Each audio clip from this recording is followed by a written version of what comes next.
Hola, molt bona nit. Benvinguts una nit més a Retorn al Passat, el programa més escoltat a Catalunya a partir de les 10 del vespre.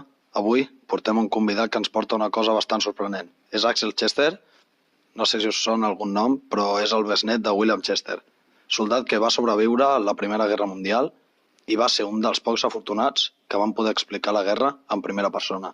Molt bona nit, Axel. Bona nit, Martí.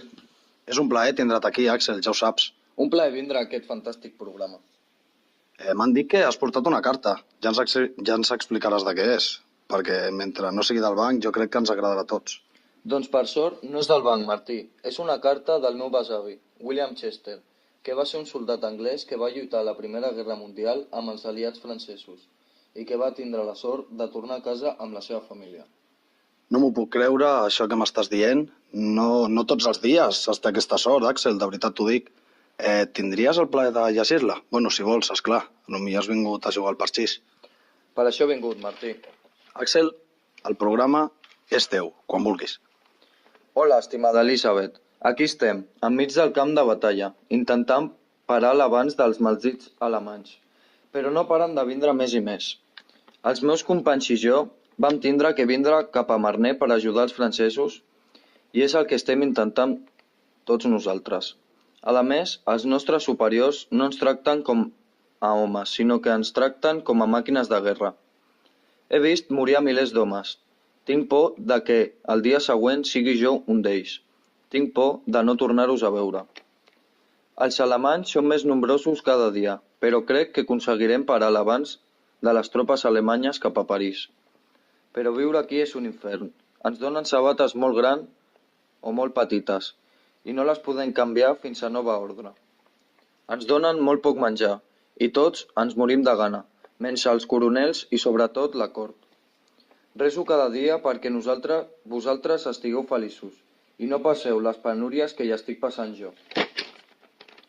Sempre m'hagués esperat qualsevol cosa del ser humà, però aquests monstres alemanys han començat a tirar com una mena de gasos que ni tan sols respirar-hi sents com si se't cremés tot el cos. Aquesta nova arma ens està posant les coses molt difícils. A vegades, ni amb màscara podem contrarrestar aquest gas. L'únic que vull és tornar a casa i estar amb vosaltres una vegada més, conèixer el nostre fill i morir junt a tu. Amb tot l'amor del món, William Chester. 9 de setembre de 1914. Una carta commovedora. Se m'han posat els pèls de punta. Moltes gràcies. El que més m'alegra és que després del sofriment el teu besavi va poder tornar a casa amb la seva família. Com després de la guerra va deixar de ser un obús i va tornar a ser un home. M'ha encantat. Gràcies a tu, de veritat, per donar-me l'oportunitat d'explicar aquesta carta i que arribi a molta més gent. Això és tot per avui. Ho sentim que s'hagi fet tan curt, però el que és bo no dura eternament. Tornarem demà a partir de les 10, com sempre. No s'ho perdin.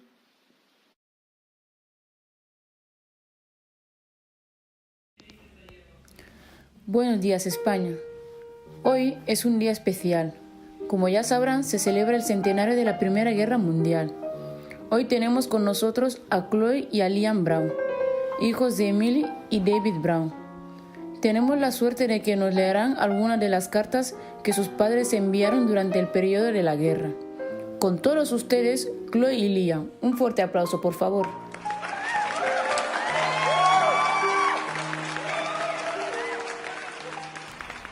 Mi querida Emily, un día más tengo la suerte de poder escribirte. Amor mío, pienso en vos en todo momento. Cada segundo que sigo con vida, me siento un hombre afortunado. Eres mi luz, mi esperanza de llegar a casa contigo y los niños. Tengo tantas ganas de ver a la pequeña Chloe y de jugar con mis 2 hombrecitos. Aquí las cosas cada vez están peor. Las condiciones en las que nos encontramos no son las mejores. Sufrimos bombardeos diariamente. Dormimos con máscaras por seguridad debido a los ataques con gases tóxicos. Me siento débil. Ayer murió Tom. No puedo expresar el dolor que siento. Con su muerte se ha ido una parte de mí. Ver cómo era asesinado sin poder hacer nada al respecto ha sido lo más duro que me ha ocurrido. Mi hermano, mi confidente, mi mejor amigo, mi compañero de vida. Madre quedará destrozada con esta noticia. Necesito saber que estarás con ella en estos momentos tan duros. Me han enseñado a amar a mi país desde que soy pequeño, a luchar e incluso morir por él, pero veo como mi país no me ama, y a ninguno de los que estamos aquí. Esta guerra cada vez tiene menos sentido para mí. Vivimos a merced de Dios. Aquí llevamos 3 días de lluvias insaciables, y hace unas semanas atrás trajeron una nueva arma, un tanque muy grande, querida, pero muy lento. No confío en que sea la respuesta para ganar la guerra. En realidad, no creo que nada sea la respuesta para ganar esta guerra, más que rendirnos. Tanta gente muerta en tan poco tiempo. Amada mía, juro por Dios que vuestra imagen es lo que me mantiene con vida. Nunca lo olvidéis. Vuestro enamorado, con cariño, besos desde la guerra. Querido David, como ya sabrás, las cosas aquí tampoco son fáciles. Hace poco empecé a trabajar en la fábrica. El hambre cada vez se extiende más debido a que cada vez tenemos menos comida. Los niños pasan mucho tiempo solos en casa con vuestra madre, la cual empieza a estar demente. Cuando le comuniqué la muerte de Tom, pude ver cómo mataba una parte suya. Desde ese día no ha sido la misma. Lo único que la mantiene con vida es que su único hijo vivo vuelva de la guerra. Así que, amado, debes volver. Por otro lado, su padre sigue como siempre. Trabaja sin descanso alguno. Su salud empieza a preocuparme. Él dice que está bien, pero veo cómo nos miente. Escucho su tos y me rompe el corazón que no quiera ir a ver al doctor. Por otro lado, Chloe no para de crecer. Es increíble, cada día está más rubia y más lista. Le encanta pasar tiempo con vuestro padre para que le cuente diversas historias. Johnny es un niño especial. Siempre está solo y prácticamente no habla. En cambio, Liam es un niño rebelde, enfadado con la vida. Ya tiene 11 años. Lloro por las noches, pensando en que si la guerra no termina en un año, se llevarán a mi pequeño. No puede suceder eso.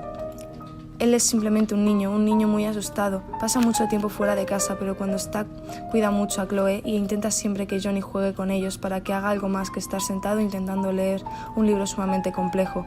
Mi querido amado, espero recibir una carta vuestra en breves para saber que su vida está segura. Le ama, su amada.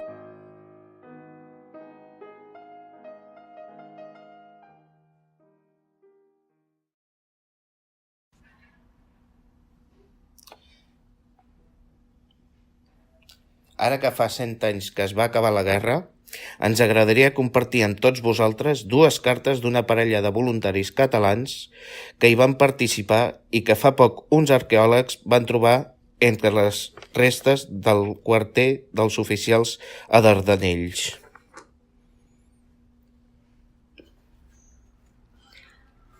Volgut Nil, com estàs? Et trobo a faltar molt. Quan van anar al míting que va donar el doctor Soler i Pla i es va explicar tot el que està passant des que va començar la guerra el 1914, no puc quedar-me'n de braços creuats i he decidit anar de voluntària a aquest hospital de campanya. El dia a dia és molt dur. A part dels atacs alemanys cos a cos, utilitzen armes químiques. Quan tenim un temps de treva per poder recollir els morts i ferits és dantesc. Cossos mig destrossats, els ferits demanen ajuda. Per sort, la setmana passada ens va arribar per les ambulàncies les petites curis. És un gran avanç i una gran ajuda per nosaltres. Podem fer diagnòstic a la mateixa ambulància. Gràcies a això hem salvat moltes vides però tenint un problema molt greu. Estem escassos de venes, morfina i molt material mèdic. A veure si ens arriba, perquè ja hem tingut que fer diverses amputacions de morfina. Hi ha risc d'epidèmies, està ple de mosquits i rates que passegen per les trinxeres com si res. No tenim moltes notícies de Catalunya i de la resta d'Europa. Els diaris arriben en 6 mesos de retard. Les cartes, això sí que és trist, molt trist. La majoria les retornen al seu remitent perquè arriben massa tard. Em trenca el cor quan veig aquests adolescents, tant alemanys com francesos, lluitant entre ells que no hauríem d'estar estudiant, treballant o passejant a la núvia, només perquè uns quants polítics han decidit que es volen repartir el món entre ells. Per què no lluiten ells i els seus fills en comptes de fer que altres es matin per al seu propi benefici? Cada nit penso en tu, en què penalitats estaràs passant en la legió estrangera, on ets i si estàs bé, però el que més em preocupa és que em tornin alguna de les meves cartes. Tingues molt de compte. Pensa que encara que estiguin separats, sempre estarem junts. Sempre teva llum.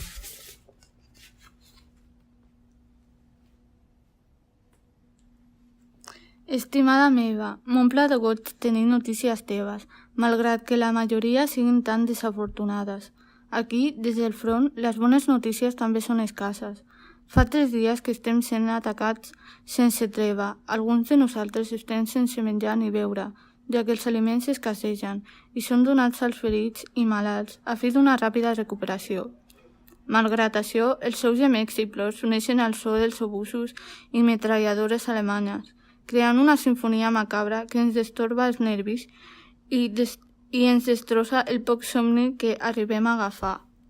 Afegir també que estem sent atacats amb armament químic, cosa que ens complica no només el contraatac, sinó també les ganes de seguir combatent.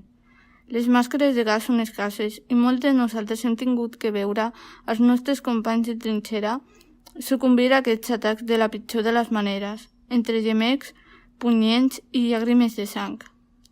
Em vaig unir a la Legió Estrangera Francesa a pensar que feia un bé, que seria recordat com un heroi. Ara aquest pensament queda molt allunyat de la realitat. La realitat em diu que és un miracle que segueixi en vida, que aquesta guerra té cada vegada menys sentit i que els governs ens estan utilitzant com a peons per causes purament banals i egoistes. Ara el meu únic objectiu és sobreviure per algun dia tornar a veure. Nil.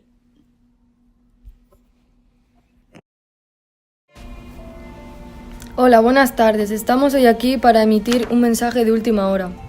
Hoy el gobierno ha decidido levantar el toque de queda, pero aún así la gente tiene miedo de salir a la calle. Tenemos con nosotros a la madre de un soldado, que ha recibido una carta de su hijo.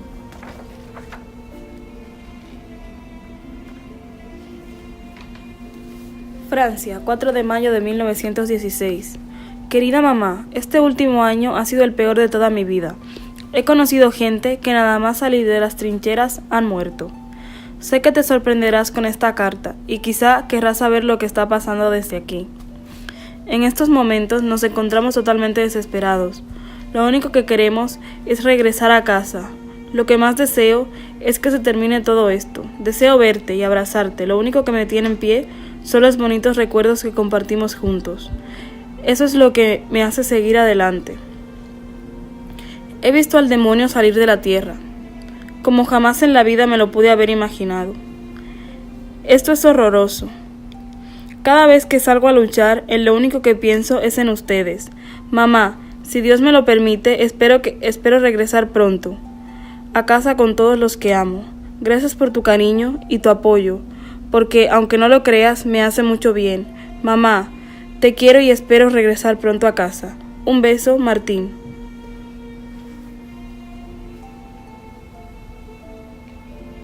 Ahora vamos a escuchar la respuesta de su madre.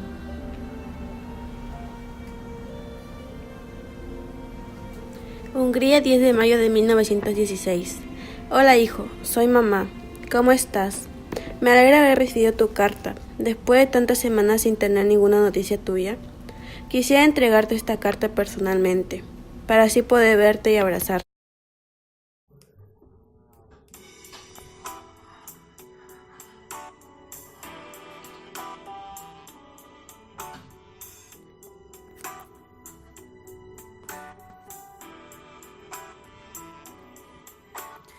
Hallo, guten Morgen, Gorbachev.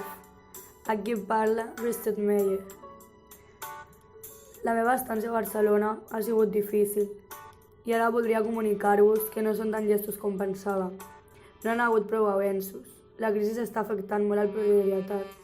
Des que vaig arribar aquí és tot sobreviure. Exerceixo del meu treball al paral·lel en teatres i cabarets. Per aquí es mou molta droga, com la cocaïna. S'escolta jazz, és a dir, no només va la gent en bon estat econòmic i no volen veure tant espai. Em tenen sobreexplotada sexualment. Fa uns dies que el meu estat anímic i físic s'està deteriorant.